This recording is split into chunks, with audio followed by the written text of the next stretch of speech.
viewers, so today's part 1 of my November 2015 favorites.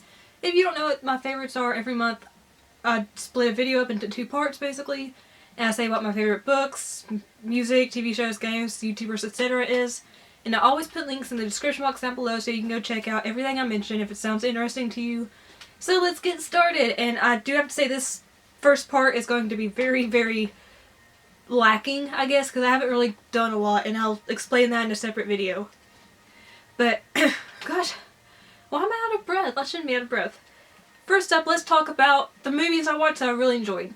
So the first one was Me and Earl and the Dying Girl, which is probably my favorite I've seen this month. And it's based on the novel, which the novel's amazing if you haven't read it. The movie's amazing too, though. And the story is basically about a boy named, what's his name? I can't remember. Is it Greg? I think it's Greg. I could be wrong. If I'm wrong, I'm sorry. But I believe it's Greg, and he makes videos with his best friend Earl. And then his mom basically tells him one day that a classmate of his named Rachel, she has leukemia. So she makes him become her friend, and at first he doesn't want to be her friend, he just wants to make movies with Earl.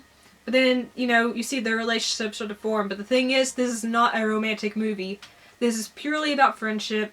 It's about the devastating effects that cancer has on the victim and on the victim's family. It's so beautiful. It is a little sad, but it's also really hilarious, and I highly recommend it. Even if you're not normally into movies that deal with cancer and stuff like that, this is such a beautiful film, you need to watch it. You'll laugh, you'll cry, you'll run the full gamut of emotions, but you'll love it. So I do highly recommend Me and Earl and the Dying Girl. Next up is The Skeleton Twins. Now, this has Kristen Wiig, Bill Hader, Luke Wilson, and Tom Felton in it.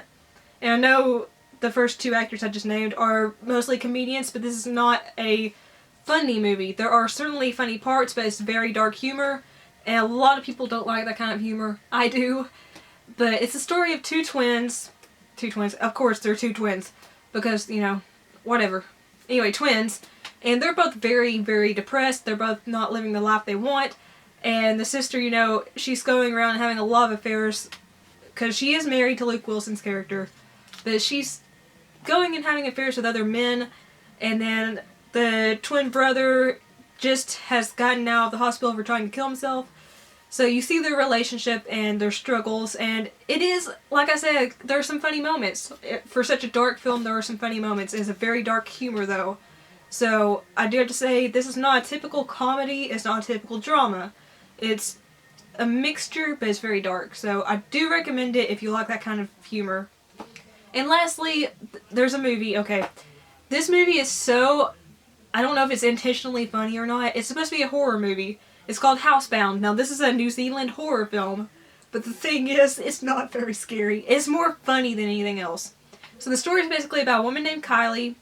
She's on probation, she's under house arrest, so she goes to stay with her mom and her mom's boyfriend in their old house. But then she finds out that, you know, there could be a ghost haunting the house. So you do figure out if there's a ghost or not. There's just so many funny moments in this. You cannot take the movie seriously. Like I said, I don't know if it was intentionally made funny or if it's just the way it was. I don't know. But if you're looking for a horror film that's not very scary but you'll laugh your butt off, watch Housebound. It's on Netflix right now, available to stream. It's hilarious. It's not very high quality, but it's hilarious. And it's actually a pretty thrilling movie to watch just because of how funny it is. I do recommend it, though. It's just, don't take it too seriously. Now, TV, I've only really watched one new show, and that's Supergirl. Now, it's not nearly as good as Arrow or The Flash, and it is made by the same guy that created both of those TV shows. But it's still an entertaining watch, and Melissa Benoist does a great job as Kara, and all the supporting actors and actresses like Callista Flockhart, Makata Brooks, Jeremy Jordan, and Jan Duan Tatum, they're all great. Like I said, it's not as good as Arrow and The Flash. The acting could be tightened up a little bit, because there are some moments where you're like, ugh, this acting. Most of the time it's good, sometimes it's like, ugh. But I like it so far. It's not, I'm not going to say that again. Why would I say that again? It's just, it's not up to the quality of some other superhero shows, but it's still worth a watch. Especially for a debut show, it's doing pretty well. So I do like it.